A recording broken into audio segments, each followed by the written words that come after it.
Fim de ano e período natalino em Londres revelaram cenas de consumismo explícito.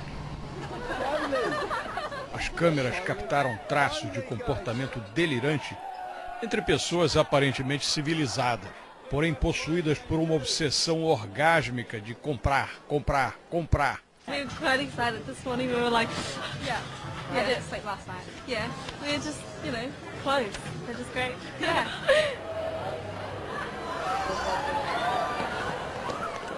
O ritual frenético se repetiu em outras partes do mundo, onde os shopping centers se transformaram em catedrais de consumo, local de culto aos novos deuses pagãos, de Apple a Zara, de Nike a Prada. Amém. O que move o consumismo das massas não é a necessidade, é o desejo. Desejo que nasce da pregação constante de que é fundamental adquirir a roupa ou o aparelho da hora para se tornar mais feliz, livre, satisfeito. Did you know por favor means please in Spanish? Conforme o bordão do momento. Comprar também para não virar deboche de amigos, parentes, colegas ou vizinhos contaminados da mesma febre que não ousa se reconhecer. Pai, não precisa parar na porta da escola não. Aqui tá bom. Valeu, pai. Tchau. Peraí. Você sabe surfar? Não. Sabe tocar guitarra? Não. Já pegou alguma garota? Não, cara, pô. Então desculpa, mas se alguém tinha que ter vergonha de alguém aqui, era eu, né? Carro novo a cada 2, 3 anos, porque a durabilidade da máquina assim recomenda? Ou será porque conseguiu se convencer o dono a sentir vergonha de carro menos novo, mesmo se o produto em mãos funciona bem?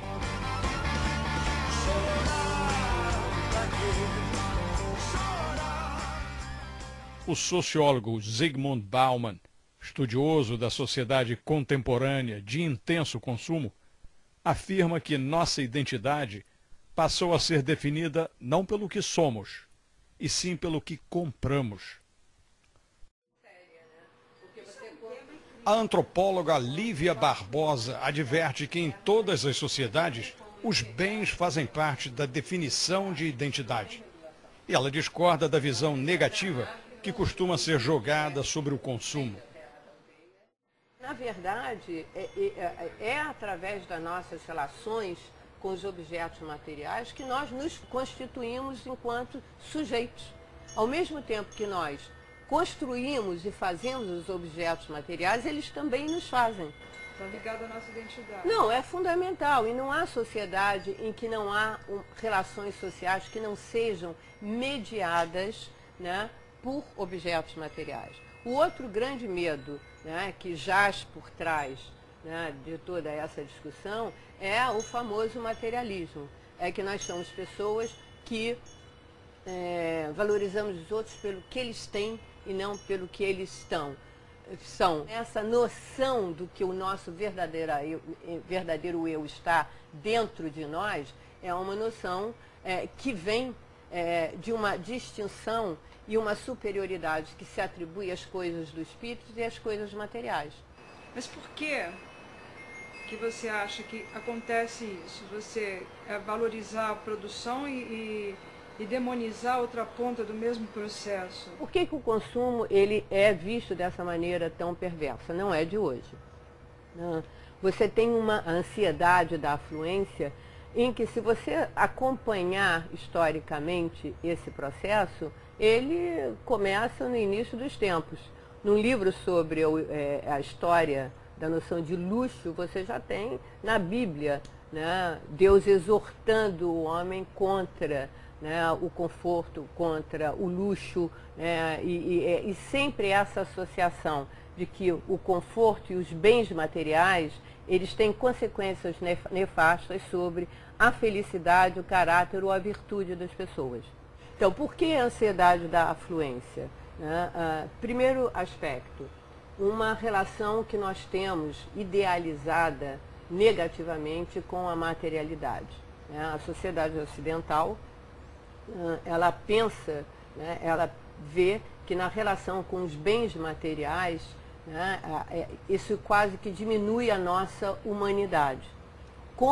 E imagina que poderiam existir relações sociais que não fossem imaginadas ou mediadas pelos objetos materiais. Mas é uma sociedade esquizofrênica, né? Que ela é baseada na produção de bens materiais. E depois se avalia né, o bem-estar através do crescimento econômico. Isso é interessante porque, independentemente da ideologia governamental, né, os critérios de mensuração são exatamente os mesmos. Crescimento econômico, aumento da produção, mesmo, por exemplo, que o aumento da produção do carro seja um desastre do ponto de vista ambiental, etc., mas os critérios são os mesmos. E mais ainda, porque colocada da forma simplista, como é colocada a discussão sobre o consumo, ela não vê que se no momento que você interrompe o consumo, você tem o problema do outro lado na produção, porque não existe produção sobre o que é o desemprego, né? O que nós temos que pensar, e sem dúvida nenhuma, né, o impacto ambiental é uma coisa que tem que ser repensada, mas tem que ser repensada fundamentalmente no âmbito, inclusive, da produção. O consumismo afeta a economia, que depende de assédio ao mercado para se manter, ir em frente, crescer. Quando o cidadão compra, a loja vende e encomenda novo estoque ao produtor, que adquire matéria-prima e fabrica mercadoria. Ao longo dessa cadeia, criam-se empregos e geram-se salários. Com a renda assim adquirida, mais pessoas saem para comprar e um ciclo virtuoso se instala. Ou não teria tanta virtude assim? Economistas apontam que se os padrões de consumo se ampliarem demais, os recursos disponíveis, no país ou no mundo, poderão ser insuficientes para dar conta da demanda. Se milhões de chineses, indianos e brasileiros passarem a consumir com padrões americanos ou europeus, a natureza não aguenta fornecer matéria-prima suficiente, de minérios a alimentos. We tend to think that Americans have always been consumers, and we use that word very easily to refer to ourselves, consumers. We don't call ourselves citizens, for example. We call ourselves consumers. How did that happen? I mean, that's actually a fairly recent development. It's interesting to note that the American people, for quite a long time, had to be taught to think of themselves as consumers, which is to say they had to be taught to buy things on impulse, things that they wanted. Because throughout the 19th century, of course, people had what we call the Protestant work ethic, which was based on saving and denying yourself your pleasures, being very moderate and temperate, That was from an earlier moment in the history of capitalism when workers had to be tremendously self-disciplined, and put all their effort into work, into producing. Well, once we got past the Civil War in the late 19th century, that attitude was getting in the way of a whole new economic system, which was really based on selling people things, right? And as the economy tended to be taken over more and more by very large corporate interests, that made breakfast cereals and wristwatches and cigarettes and things like that, you had to teach people that it was okay to spend their money right away on what they wanted. And when you get to the 20s, that's the beginning of the moment we're living in now, where people are basically taught to think of themselves as consumers, as people who will find their happiness in their purchases. But what has changed? I mean, since you're talking about the early 20th century, in terms of consumer behavior, what do you think has changed? Well, over the decades, it's become more and more necessary to sell more and more stuff, right? Because, capitalism requires that businesses expand and grow, and that markets grow and people buy more and more. As that has happened, consumption has become less and less rational, It has had less and less to do, well, not only with basic needs, but even less and less to do with basic physical desires, I mean, there's nothing wrong with buying things that are pleasurable, right?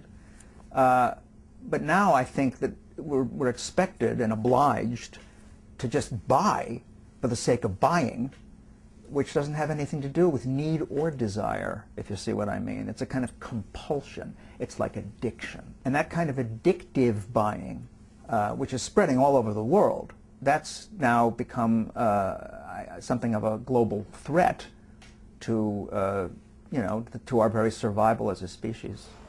Ao mesmo tempo, pode-se questionar se é moralmente aceitável dizer aos recém-chegados à sociedade de consumo que eles não podem consumir como os que chegaram antes a este patamar e têm se beneficiado do privilégio.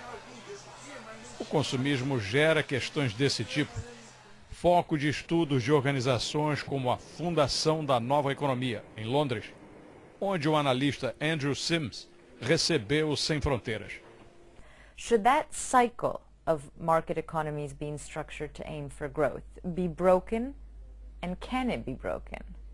Well, we have a big problem at the moment because governments plan for growth, investors expect demand growth of the companies that they hold shares in, and it's a bit, the analogy is of riding a bicycle, that you need to keep moving forward in order to stay upright. But this is a big problem and an irony, because those very market economies, finance-driven market economies that demand growth, have also perversely delivered the opposite. Now, in most of the advanced industrialized economies, you've got a profound lack of growth. So the economy was set up to do one thing, which is now not doing. So it's not succeeding, even on its own terms. And then, of course, on top of that, you have all the environmental boundaries and limits to growth that we must deal with. So now we have to find a way of redesigning, re-engineering our economies, because the old system isn't working even on its own terms and can't work in the long term on that basis. Are we talking about abandoning growth as a target or shifting to a different kind of growth? Well, I think what we need to be looking at now is how we maximize the quality of human life, our happy and long lives, whilst working within the material constraints, the biophysical constraints, using the environmental space that we've got. And we have a circumstance in the world, a paradox, if you like, where globally, in order to deliver ever smaller amounts of poverty reduction at the bottom of the global income pile, where people are living in, are subsisting, you need ever more overconsumption by the already rich. And that's because the gap between rich and poor globally has been getting wider. The benefits of global growth have been accruing to an ever smaller minority, disproportionately to an ever smaller minority. We think if we move to a system in which the benefits and the use of the sort of environmental resources that we have is shared much more equally, you can have improved quality of life, and you would see probably conventional economic growth as a byproduct of that amongst some of the poorest places in the world. But we need to rethink how we do economics and how we deliver quality of life in those parts of the world where we've moved beyond having to have our basic needs met.